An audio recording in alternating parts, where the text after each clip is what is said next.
Okay, so welcome to the virtual competitive algebra seminar.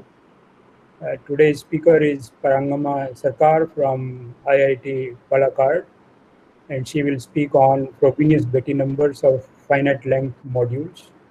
Over to you, Parangama. Thank you, sir. So first of all, I would like to thank Professor Jugal Verma for inviting me, for giving me the opportunity to speak in this seminar. So today I will talk about Frobenius Betti numbers of finite modules. And so this is part of a joint work with he and Abelwa. So let's start with some definitions. This way. So throughout the talk, R is Noetherian local ring of dimension D, and D is always greater than 0. So we have positive dimensional Noetherian local ring, which has positive characteristic. The characteristic is P. P is a prime greater than 0, and M is a finitely generated R module.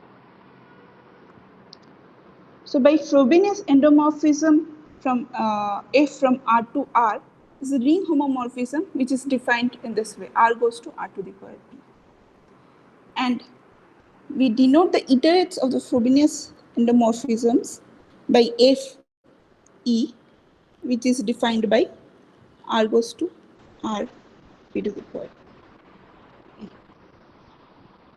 Now,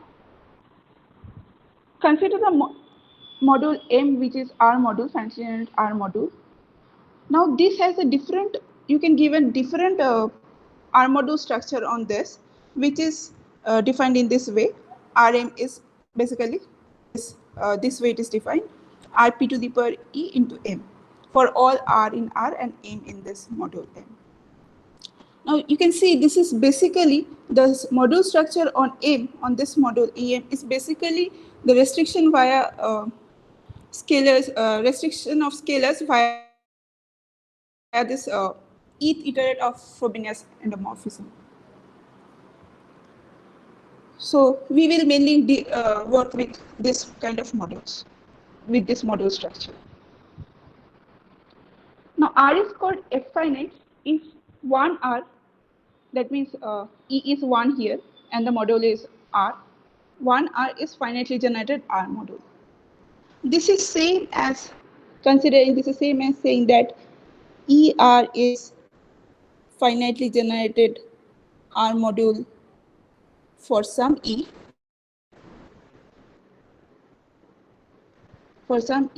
and which is same as saying that ER is finitely generated R module for all E. Obviously, ER is greater than equal to 0. Strictly greater than 0. So R is called F finite if one R is finitely generated R module. Now, if R is F finite, it's any homomorphic image of R is also F finite. So suppose P alpha is the degree extension of this field extension, then one can compute the length of this module with this module structure. Length of this module is nothing but P to the power E alpha into length of the module M, where M is general, the M with the structure, with the R module structure we started. Okay, so this computation is very important for our results. We will always use this length calculation. And then we have a Frobenius functor from the category of R modules to category of R modules, which is defined in this way, that Phen is basically if you tensor n with this ER over R. Okay, so Phi is called the Frobenius functor, and the module structure on this module is given by this. So M tensor A R act on this in this way. Now, if we have a complex of finite free modules, so here all GIs are some free modules R and I. Now, if we apply this Frobenius functor on this Frobenius functor Fe on this, it will be this complex. What is this complex? So basically, if EGI is again R and I, that's clear from the above definition of this Frobenius functor, and if E phi, where phi is the differentials of the matrix of the differentials. So this is basically this thing. So if phi is this summation of Aij, or maybe I should use some different notation, ST, and maybe I denotes this phi. If this is the ST position, this element is at ST position, then phi PE is nothing but this matrix.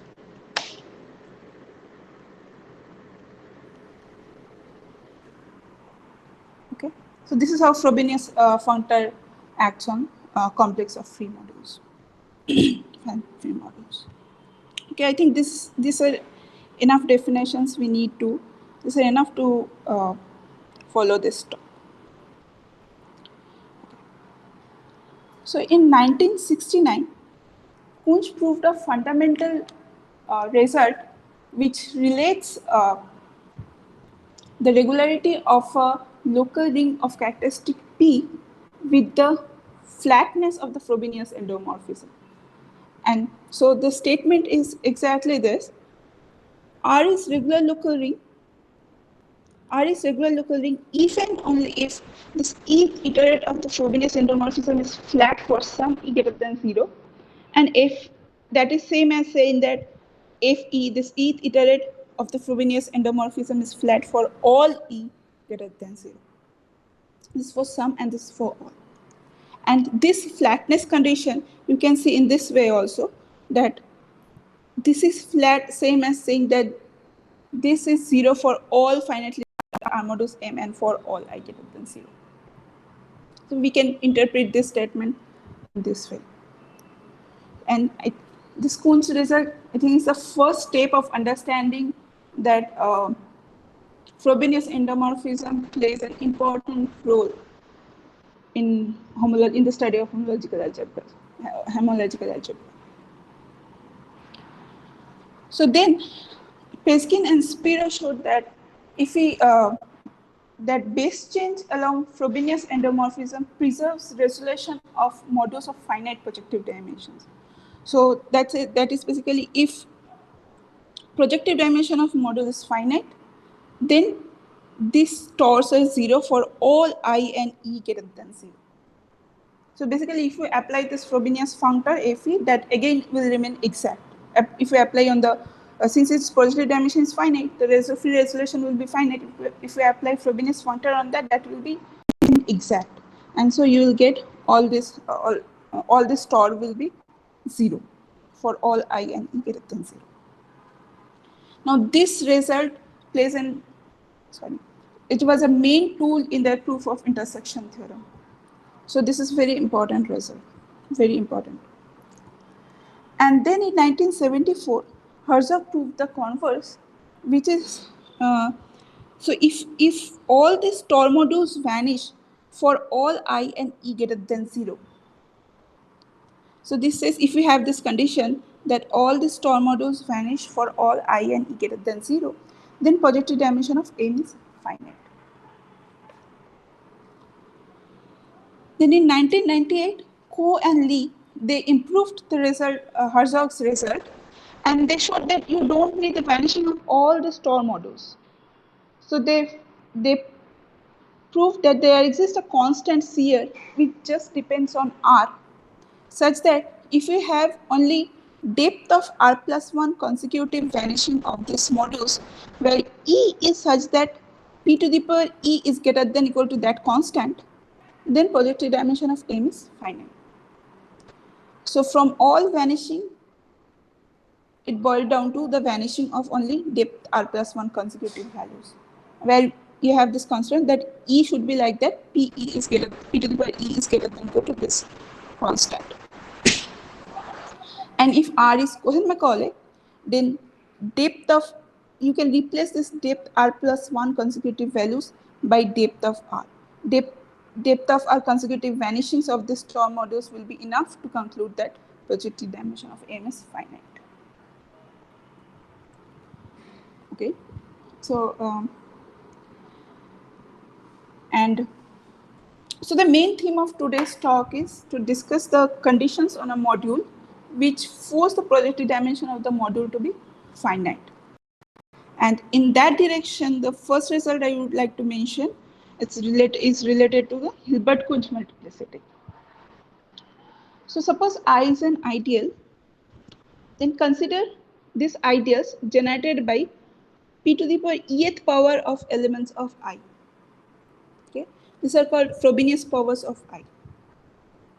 Now, if I is an imprimary ideal, if you consider this limit, I hope this is visible. So, if you consider this limit, consider the length of R mod, the Frobenius powers of I. Take this normalized length, normalized by p to the power ed, and take the limit of this, e tends to infinity. Then Monsky showed that this limit exists when I is an imprimary ideal. And this limit is called Hilbert-Kunz multiplicity of I. And we denote it by EHK IR. Now suppose R is F finite. So we want to show this quantity here. This normalized length is actually length, this normalized length. You take the length of this storm module and divide it by p to the power e alpha plus ed. Remember, alpha was the degree extension of kp. And we have this R is F finite. So if you remember the result I mentioned before, that we can calculate this length, which is p to the power e alpha length of M. Now if you use this result, you can see this length is exactly, this quantity is same as this. And then this restriction of scalars is an exact functor, right? So this is same as this one. So this is same as this, and this tensor is nothing but torus zero of this two modules. So we get this quantity in that in the definition of Hilbert-Kunz multiplicity. This one, this thing is nothing but this normalized length. So you can interpret the Hilbert-Kunz multiplicity as a limiting value of 0 torus, where you vary E here, and this is the limiting value. Okay. And from Kunz's result, it follows that if R is regular, then the Hilbert-Kunz multiplicity is 1. And then in 2000, Watanabe and Yoshida showed that if the ring is unmixed, then the Hilbert-Kunz multiplicity of R with respect multiplicity of M, we say, when we consider maximal ideal, we say Hilbert-Kunz multiplicity of R. So Hilbert-Kunz multiplicity of R is 1, implies R is regular. Okay. So the natural question is whether the higher torus counterpart of this Hilbert-Kunz multiplicity can encode similar properties of ring, right? So like, what about higher torus, tor I, tor 1, tor 2, tor 3, like that? What about if we just replace here this 0 by 1, 2, 3 or higher i's? So now on, we mainly focus on the vanishing conditions, asymptotic vanishing conditions, which ensure that the module has asymptotic vanishing conditions with respect to those related to those modules, which ensure that projective dimension of that module is finite. So now on, we'll consider that length of this length of finite. All modules are of finite length. Length of the modules are finite. So suppose R is complete intersection, then Miller showed that if you take any I greater than 0, then this limiting value is 0 implies that projective dimension of M is finite. So you don't need the first or second. You take any I and consider this length of the star modules, take this normalized length and take limit it tends to infinity. If that is 0, that will imply that projective dimension of M is finite. You have the condition that R is complete intersection. Then in 2008, Lee showed that R is regular if and only if this limiting value is 0. So this limiting value is related to first star length of this star modules. So this is 0 if and only if R is regular, and not only with first stars, you can do it with second stars also. So R is regular, same as saying this limiting value is 0. So you consider the length of second star modules for all E, and then take limit E tends to infinity. If that is 0, that's same as saying that R is regular. And in 2008, Aberbach and Lee showed that you don't need to consider just one or two. You consider any I greater than 0, and then consider this limiting value is 0. Then that will imply that R is regular. So you can replace 1 or 2 here by any I greater than 0. Okay. So I think this is the literature I wanted to mention. And okay, so if you have finite length module and R is F finite, then we call this limiting value for ith torr is ith Frobenius-Betti number of R with respect to M. So ith Frobenius-Betti number of R with respect to M is the limiting value of this normalized length, where we consider length of ith torr modules vary E. And the existence of this limit was proved by Siebert in 1989. And if we consider K in place of M, then we call it, this Betti number is called ith Frobenius-Betti number of R.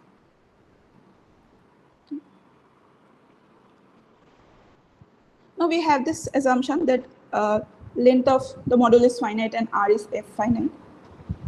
This Stephanie, Huneke and Bittencourt in 2017 showed that if you have this, if you have the existence of a regular local ring A, such that dimension of A is same as dimension of R. You remember R is F finite Noetherian local ring of characteristic P, where P is prime, and M is finite length module. If there exists a regular local ring A with maximal ideal eta and L is the residual field of A, such that dimension of A is same as the dimension of R, and you have a local ring from R, local map of local rings from R to A, such that A becomes a finite R module, then D plus 1 consecutive vanishing of this Frobenius-Betti numbers will imply that projective dimension of M is finite. So here I is greater than 0. So for any I greater than 0, if you have D plus 1 consecutive vanishing of these Betti numbers, projective dimension of M is finite, will be finite. They also proved it for the case when the ring is strongly F regular, but today we will not discuss that thing. We will not go in that direction. So in their paper, they, for arbitrary dimension, where D is anything greater than equal to 1, they proved this result with the assumption that there exists a regular local ring with these properties. And another case they did is for arbitrary dimension is when R is strongly F regular. In general, for D equal to 1, they showed that any two consecutive vanishing of this Frobenius-Betti numbers will imply that projective dimension of M is finite. And for D equal to 1, if the ring is Cohen-Macaulay, then only one vanishing will be enough to conclude that projective dimension of M is finite. You don't need two consecutive vanishing. Any vanishing of this Betti number, the Betti numbers will imply that projective dimension of M is finite. So we always have I is greater than 0. Okay. And then they pose this question that what if you take arbitrary dimension? So R is neutron local ring of arbitrary dimension, and characteristic of R is P. Then what vanishing conditions on this Frobenius Betti numbers will imply that projective dimension of M is finite? So in our project with Jena Verbeck, we answered this question in full generality. So for that, what we did first, we redefined Frobenius Betti number so that we don't meet the conditions that R is F finite and all. So our definition is this, which is actually same, but when R is F finite, they are actually same. So we have this finite length module M.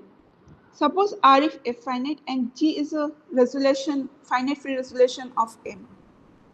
Finite free R resolution of M. Then this is the definition of Frobenius Betti numbers, right? That is what we discussed here. So this was the definition of Frobenius Betti numbers.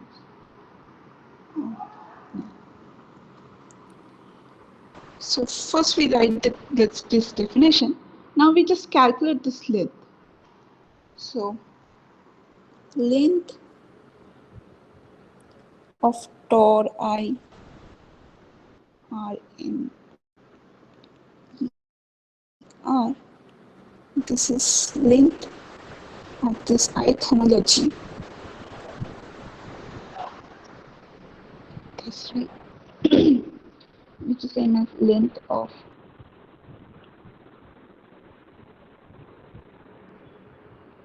this thing. I hope I put correct number of brackets. Then this is same as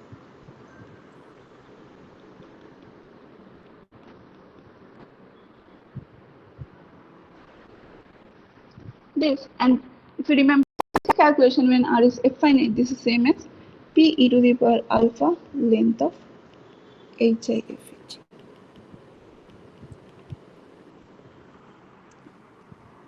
So that is what we write here. And now this Frobenius Betti number is exactly, ith Frobenius Betti number is exactly this limiting value where we limit is taken. So these are the lengths of ith homologies of this complex F G. And then you take E tends to infinity. So now since you have this length of the module is finite, the homologies of this complex, they have finite length for all E greater than equal to 0. We don't need R is finite for that. So we have length is finite, length of all these homologies is finite. So we have this calculation here. So we redefine the Frobenius Betti numbers in this way, that if dimension of R is D, then this limit is called the ith Frobenius Betti number of R with respect to M. Okay, so this will be a new definition for Frobenius Betti number. Okay, so let me state the main results. So suppose dimension of R is D, which is positive, and length of the module is finite. Then we showed that if we have any D plus 1 consecutive vanishing of this Frobenius Betti numbers, then projective dimension of M is finite. And these 5 conditions, they are equivalent. So all Frobenius Betti numbers vanish. It's same as saying that D plus 1 Betti numbers, any consecutive D plus 1 Betti numbers vanish where I is greater than equal to 1, which is same as saying that projective dimension of M is finite, which is equivalent to R is Cohen-Macaulay, saying that R is Cohen-Macaulay, and for some I greater than equal to 1, we have D consecutive vanishing of these Betti numbers, and which is same as saying that R is formally equidimensional local ring with depth R greater than equal to 1, and we have D consecutive vanishing of this Betti numbers. So as you can see, this first, second, third, their equivalent, it's very easy to see. So 1 implies 2 is very trivial because it says vanishing of all Frobenius Betti numbers, and then 2 says vanishing of d plus 1 consecutive vanishing of Betti number. So 1 implies 2 is direct. What about 2 implies 3? So 2 implies 3 is basically our theorem 1. Right? So theorem 1 says if you have d plus 1 consecutive vanishing, that will imply positive dimension of M is finite. And 3 implies 1 is the distance zero, right? Positive dimension of M is finite. So if we apply this Frobenius functor, that will remain exact, and so you will have all this Betti number, all the torts will vanish, and hence all this Betti numbers will vanish for I greater than equal to 1.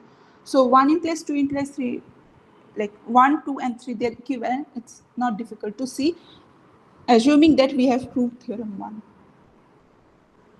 Okay. So I will give the sketch of the proof of theorem 1 and theorem 2, and for that let me define phantom homology of a complex. So suppose G is a complex over R. We say G has phantom homology at ith step or ith spot if the kernel of the differential sits inside the tight closure of the image of delta I plus 1. So when we take resolution, free resolution or something like that, then we have the property that kernel is equal to image where I is greater than 1, greater than equal to 1. Kernel of delta is equal to image of delta I plus 1. So here we don't have the equality, but we are considering the kernel is inside the tight closure of image of delta I plus 1. Okay. So you can see that if you take any free resolution over R, then for all I greater than equal to 1, you have phantom homology for that complex. Now G has stably phantom homology at ith spot if you apply the Frobenius functor for all E on this complex G, and then if you have phantom homology at the ith spot for all E, then we say G has stably phantom homology at the ith spot. Okay, so you write down the complex, you apply Phi for all E, and at ith spot you check that this happens. Then we call it stably phantom homology at ith spot. So if projective dimension of N is, so if you have a module with projective dimension, then you consider the its minimal free resolution, and then you apply this Frobenius functor. We know that will remain exact, right? So for all E, so that will give us that for all I greater than equal to 1, we have stable phantom homology for the minimal free resolution at all I at ith spot where I is greater than equal to 1. Okay. So this two definition is required, and then consider a primary decomposition of 0, the ideal 0, and consider all those primary components in that primary decomposition such that the primes associated to those primary components give the same dimension as the dimension of the ring. So dimension of R mod P is same as the dimension of R. Consider all those primary components and take the intersection of all those primary components. We define this ring R mod I, we call it REQ. Okay, this equidimensional part. So by REQ, we mean R mod that ideal, which is intersection of all those primary components of 0, which are dimension D. D is a dimension of the ring. And next, now, this is a result due to Abelbach and Lee. This is a very important result which plays a very important role in the proof of theorem 2. So this says if you start with a complex of finite free R modules with finite length homology. So whenever we work with finite length modules, and if we consider the homologies for that, if you apply the Frobenius functor on that and then take the homology, you will always have finite length homology, right? Because length of the module is finite. So if you have a complex G of finite free module such that the all homologies are of finite length, then for all I greater than equal to 0, you have this equality between these two limiting values. So here the complexes, you apply Frobenius functor on this complex and compute the homologies.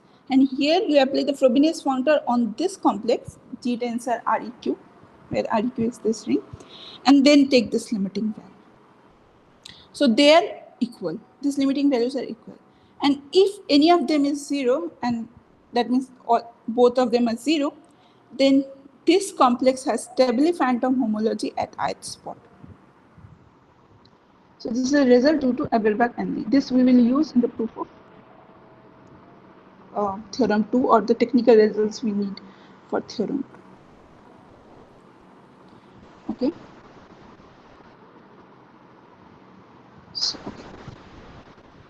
So let me give the proof of theorem 1, and for that we proved this proposition, this technical result. So if you start with a complex of finitely generated free R modules,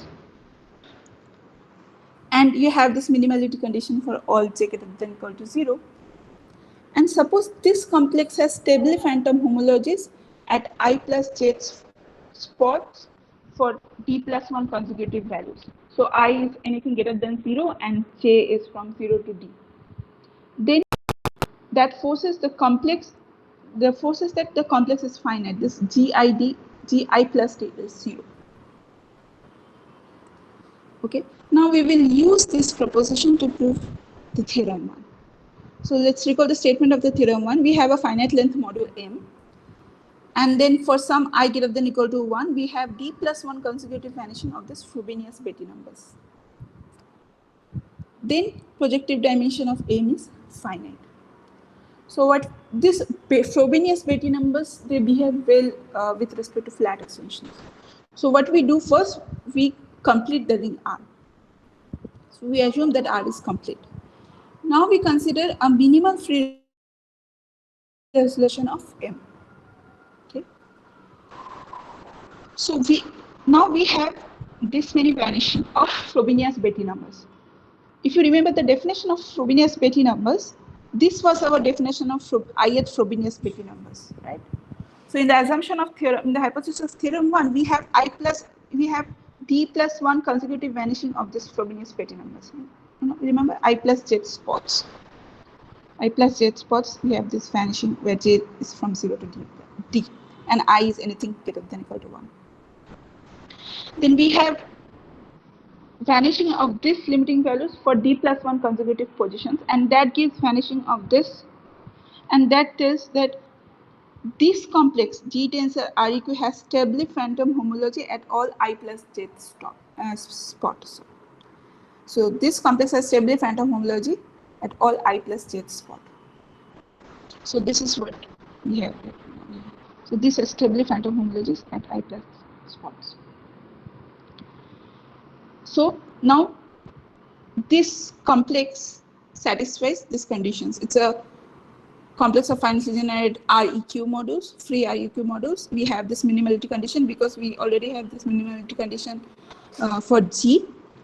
And then we have stably phantom homologies at I plus j spots for where j lies between j's consecutive d plus 1 values of for consecutive d plus 1 values. So these conditions also satisfy.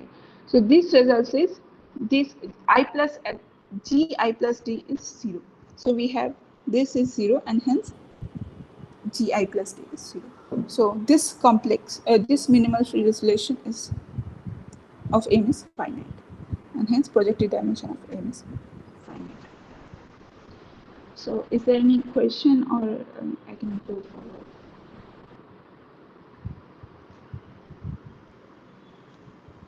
forward? Nothing that we see as of now. Okay. Then next our aim is to prove the theorem 2. So for that, again, we need these two technical results. So suppose G is a complex of finitely generated free modules which has a minimality property, and suppose the length of this homologies are finite. So it's true for all E and all J. So we have finite length homologies for all E, and then suppose we have the condition that this image lies inside this submodule of Gi, where NR is the nil radical of R. Then that force that this image of phi plus 1 lies inside the zeroth local cohomology of Gi. Gi is free R module, so this sits inside this module, the submodule of Gi.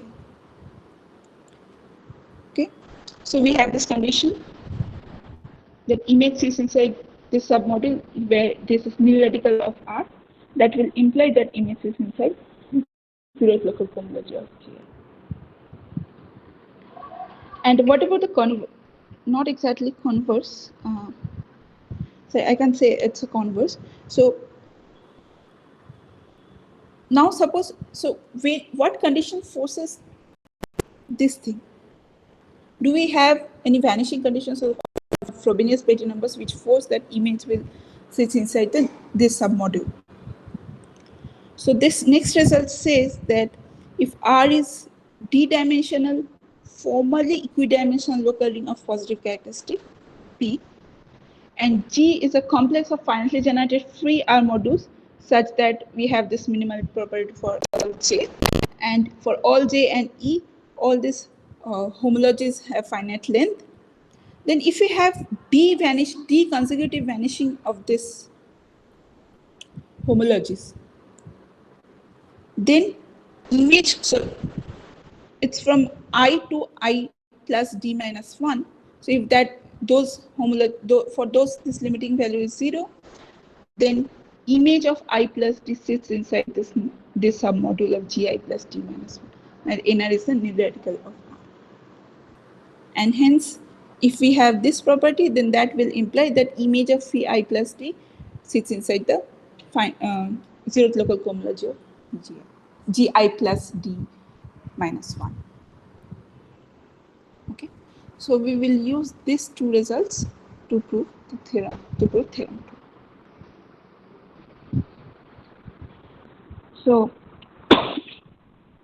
let's recall the statement of theorem 2. All the beta numbers, so M is a finite length module and all these conditions are equivalent, or all the statements are equivalent. So all the Betti numbers vanish if and only if any D plus 1 consecutive Betti numbers vanish. If and only if projective dimension of M is finite. If and that's equivalent to say that R is Cohen-Macaulay, and for some I greater than equal to 1, E plus D number of Frobenius-Betti numbers vanish, and which is same as saying that R is formally equidimensional local ring with depth of R greater than equal to 1, and for some I greater than equal to 1, D number of Frobenius-Betti numbers will vanish. So as I mentioned before, that 1 implies 2, 1, 2 and 3, they are equivalent. That's very easy to see. 1 implies 2 is direct. 2 implies 3 is our theorem 1. 3 implies 1 is the result of Peskinan square. Now what about, now we will prove that 3, 4, 5 and are equivalent. So 4 implies 5, that is also clear. R is Cohen-Macaulay, so that implies R is formally equidimensional locally. It's Cohen-Macaulay, dimension of the ring is greater than equal to 1, and hence depth of R is greater than equal to 1. And we already have some D vanishing of this Frobenius-Betti numbers. So that will give D vanishing of this Frobenius-Betti numbers. So 4 implies 5 is pretty clear. Now what about 5 implies 3? So first we will discuss 5 implies 3. So take a minimal free resolution of M over R. So this is a complex of finite free, this is a free resolution of M over R. Now we have D vanishing of this Frobenius-Betti numbers. So if in this theorem you consider G is the complex minimal free resolution of M, so vanishing of Frobenius Betti numbers for d consecutive values is same as from the definition of Betti numbers, means we have this condition, right, for d consecutive values. And G was minimal resolution, so we had this. We have this minimality property, and M has finite length, so we have this property also. So if you take a minimal free resolution of M, that satisfies all the hypotheses in this theorem. And using the conclusion of this theorem, this says that image of phi I plus d sits inside here. And then using this theorem, we get image of phi I plus d is basically is in the zeroth local cohomology of G I plus d minus 1. So we just use this here. But if you remember, in the statement of 5, we have this property that depth of R is greater than equal to 1. So basically, this says this image is 0. And hence projective dimension of M is finite. So 5 implies 3 is also clear now. Now we will prove 3 implies 1. So in 3, it's given that projective dimension of M is finite. Projective dimension of M is finite. Now you use Ostrander-Buchsbaum formula. So what we want to show R is Cohen-Macaulay, and some d consecutive, there is a d consecutive vanishing of this Frobenius Betti numbers, right? This follows because this is finite, projective dimension is finite, and you use Perkin-Speros result to conclude this part. We want to conclude that R is Cohen-Macaulay. So for that, so we have projective dimension of M is finite. So if you use Ostrander-Buchsbaum's formula,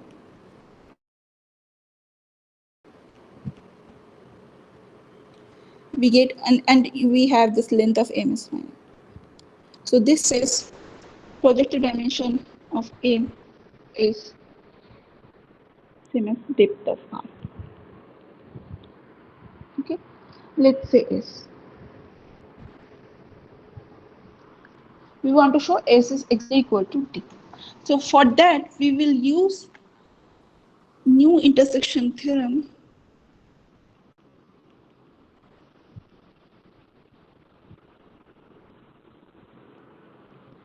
due to Roberts, which says if you take a finite free complex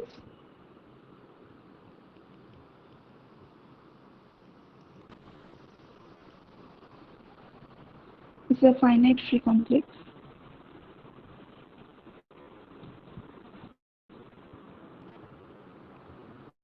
such that I denoted by F is not exact,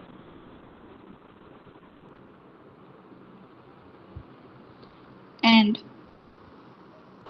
the length of this, all this homologies are finite, then R is greater than equal to dimension of small r is greater than equal to dimension of R, which is D. Now, if we use this new intersection theorem for finite free resolution of M, then that will imply that projective dimension of R is greater than equal to dimension of R, because if G is a complex, if G is free resolution of M, G is a free resolution of M over R. Projective dimension finite means G is finite. We have just this complex. This is not exact, right? So this is not exact complex, and length of this homologies are finite because length of the module is finite. So that using new intersection theorem, we get positive dimension of M is greater than equal to dimension of R, and hence, and we know this is from Ostrander-Buchsbaum theorem. This is equal to depth of R. So that concludes that R is Cohen-Macaulay. Okay.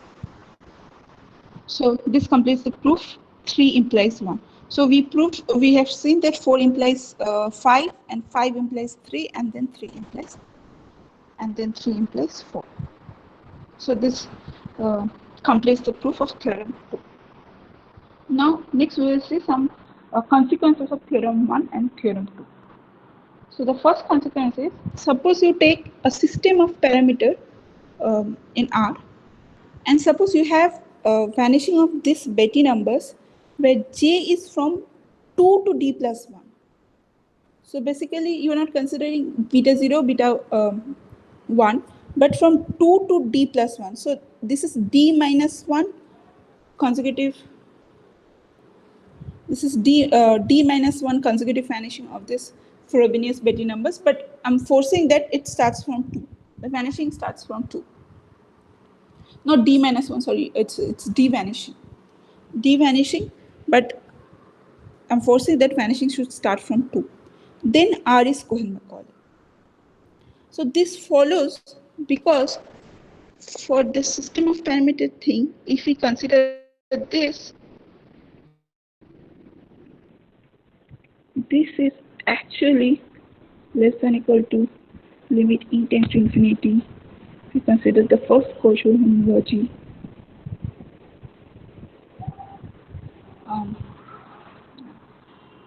And then consider p to the power d. And this is 0, this is the result by that du or d. So basically you get the vanishing of the first Frobenius Betti numbers for when this is the system of parameter by a result of that. So basically you have d plus 1 vanishing of this Frobenius Betti numbers. And now if you do the same thing we did for 5 implies 3, I think it's 5 implies 3. No, 3 implies 4. So now we have this projective dimension of, so using theorem 1, we have projective dimension of this is finite. Now this 3 implies 4 in theorem 2. 3 implies 4 in theorem 2 will give R is Cohen-Macaulay. Okay. Okay, so this completes the proof, the first corollary. And the second corollary is, if you consider any normally equidimensional local ring of characteristic P, d-dimensional, where d is greater than or equal to 1, and consider an M primary integrally closed ideal. If you have d vanishing, any consecutive d vanishing where I is greater than or equal to 1, any consecutive d vanishing of this Frobenius Betti numbers, then you can conclude that R is regular. So how to prove this? Here you notice that we haven't put any condition on depth of R. So if you see theorem 2, we have this depth of R greater than or equal to 1 when R is formally equidimensional in the statement. But here in this corollary, we don't have that condition. We have not put that condition, because that condition will get automatically because I is M primary integrally closed. Let's see how will we get that. So I is M primary integrally closed. We have d consecutive vanishing of this Frobenius Betti numbers, right? Now let's go to the technical result. If we use this result, that will give take some free resolution, minimal resolution of R mod I, and if that is G, that G will satisfy all these properties because I is M primary, so R mod I is finite length module, and this vanishing of I plus consecutive Frobenius Betti numbers, which is given in the hypothesis, will give you the vanishing of this homologies from the definition itself. Sorry, and then you will get this property, and from that you can get this property. Okay, sorry, we don't need this property. So we will have this property, and this will. Can you see the screen from the computer? Can you see the bottom? Yeah, Yes. yeah, we Yes. can see the whole screen. Okay, thank you. So we have this property now. Now, if you have this situation, you can conclude something which I have not written down here because that's very complicated uh, expression, complicated expression. So basically, you can conclude that tor I plus d minus 1 r mod I r mod p equal to 0 for all p the context spectrum. This you will get. So this is actually follows from this situation. If you have this situation, then you can conclude that those tors vanish I plus d minus 1. Okay, so we will use this result here. It's actually consequence of this lemma, which I have not written down here. This lemma. This lemma. This has 3 parts. Actually, I have written down only one conclusion. So now if you so there is one result by Corso Huneke, Katz, Vasconcelos.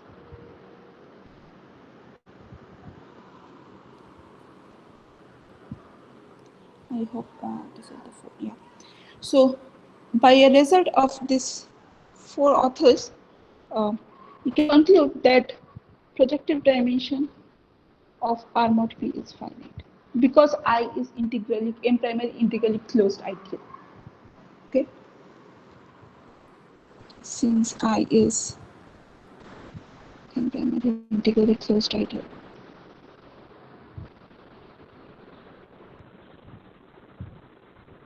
Integrally closed. And this gives, using Oslander-Buxbaum formula, this gives that depth of R is greater than equal to 1. Okay, so now you are in the situation because R mod P is domain, so depth of R mod P is greater than equal to 1, and if you use Oslander-Buxbaum, that will give that depth of R is greater than equal to 1. Now you use this statement. Now if you are in the situation where R is formally equidimensional local ring of characteristic P greater than 0, depth of R is greater than equal to 1, I is an ideal, imprimary ideal such that you have D consecutive D vanishing of this Frobenius Betti numbers. Now by theorem 2, you can conclude projected dimension of R mod I is finite. From 5 implies 3. From 5 implies 3. So this implies by theorem 2 that projective dimension of R mod I is finite. And that implies tor I, or maybe I should use some different notation, tor S R mod I K, where K is the residual field, is 0 for some large S because it has finite projective dimension. And now again we will use this result, use the result of Corso, Huneke, Katz, and Vasconcelos because I is M primary closed ideal and there is a vanishing of tor S R mod I K that gives K has finite projective dimension. So basically this M primary integrally closed ideal gives like test ideal, test model. So somehow I don't have in space to write. So that gives projected dimension of K is finite. It's not a bit thing.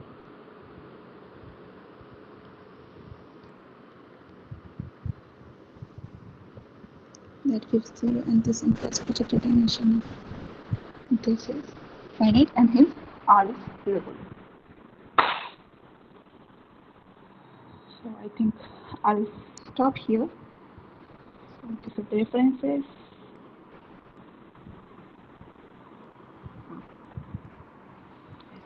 Okay, thank you, Parangama. We invite now questions.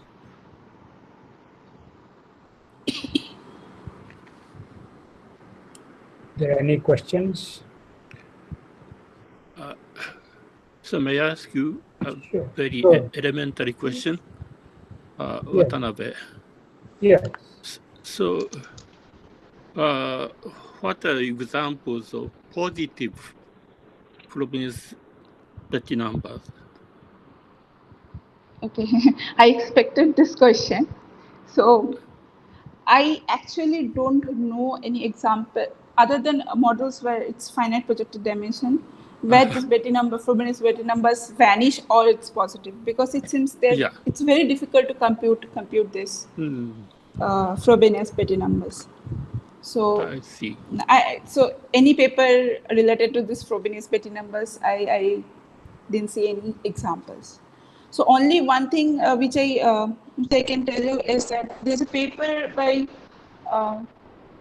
Ramati, Claudia Miller, and Rebecca Archie, where they calculate for some particular, I think, hypersurface rings. Uh-huh. So I think this is for them. This is hypersurface ring, where they for large values of q, I think they compare the Frobenius Betti, not exactly Frobenius Betti numbers, but those store values, I think, not even the limiting value, the Betti numbers of this models, with large values. They have some result related to that. There is some constant shifting or something like that. But other than that, exactly calculating Frobenius Betti numbers, I actually don't know. Okay. I mean, Thank you. it's more difficult than Hilbert Kunz multiplicity. I see. Right. Yeah, I also asked this question to so many people, but it seems no one I see. is able to answer.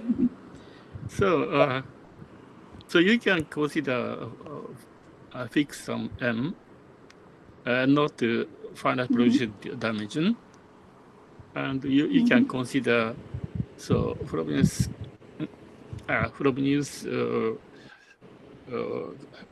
yeah, I forgot. Betti numbers. Betti numbers for Frobenius Betti every numbers. every I. And so if Okay. I is so perhaps that will for every I that will not be 0. And Okay, which is not 0, which is strictly greater than 0 for all I. yeah. And so one can consider, so is it increasing or decreasing or Okay. so Yeah. So in complete intersection range, if let's go back to the result of Miller. If the I ring is see. complete intersection, so what you said that in this ring that forms a non-decreasing sequence. But it's that forms non-decreasing sequence. Non-decreasing. I see. Okay. Yes. So this. Thank you. Not exactly this limiting values. Again, not exactly this limiting value. These modules. Length of this PAD. These forms a form a non-decreasing sequence. But again, I don't know about limiting. I see. Okay. But that's thank only you. known for the ring is complete intersection. Okay, thank you very much. Thank you very much for your nice lecture. Yeah. Thank you, sir. Phantom homology, Yes. where in a complex where the image is contained in the tight closure Yeah. of the kernel. No, sorry. Yes. Image. Kernel is contained in Yeah, the image is contained in tight closure of the kernel. Yeah. That's how you define phantom Yes. homology. So it's already there. It's by Mickey and Hofstede. Yeah. So that is defined for only free resolutions. Actually, you can define on complex, any complex. Any complex. So if you take check complex and I impose the don't know how. condition that the check complex has phantom homology, do you get some kind of notion of phantom Cohen-Macaulay property? I actually don't know much about phantom homology. So what we actually, there are 4 or 5 properties which are required to deal this vanishing of these homologies, Frobenius petty numbers. So Maybe I well, can like ask this if question from Professor Watanabe. You okay. consider the check complex for computing local cohomology. Do we have a phantom phenomenon taking place in check complex?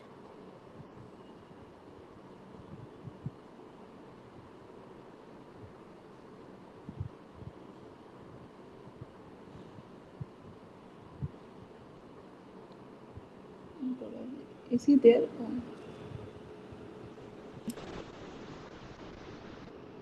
I can't see him. It's he's there. Yeah. Okay. No, I was asking whether the phantom property holds in the check complex Check complex. sometime Oh, for any kind of ring. So you take non-Cohen-Macaulay ring and look at the cohomology of the check complex. Do we have phantom phenomenon or? Oh, maybe good question. Yeah.